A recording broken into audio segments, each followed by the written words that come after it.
ഇറാന്റെ നിർണായക നീക്കവുമായി US. ഉപരോധം നിലനിൽക്കുന്ന ഇറാന്റെ ആസ്തികൾ ഗൾഫ് രാജ്യങ്ങളുടെ പുനർനിർമ്മാണത്തിന് ചെലവഴിക്കാൻ US ഒരുങ്ങുന്നതായി വിവരം. ഇറാന്റെ $2400 കോടി വിദേശ ആസ്തികൾക്കാണ് US ഉപരോധമുള്ളത്. USുമായുള്ള യുദ്ധത്തിന് പരിഹാരം കാണാൻ ഈ ആസ്തികൾ വിട്ടു നൽകണമെന്ന് ആവശ്യപ്പെട്ടിരുന്നു.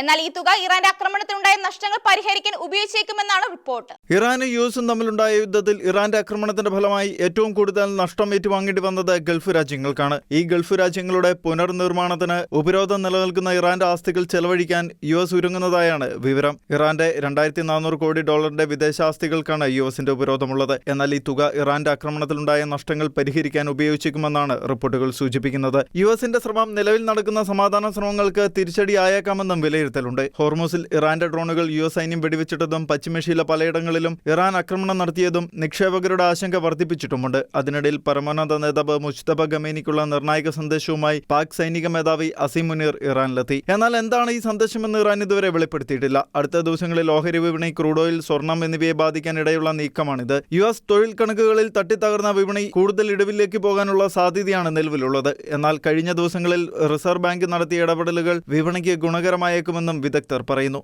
ഇന്റർനാഷണൽ ഡെസ്ക്, ഷിഖേന ന്യൂസ്.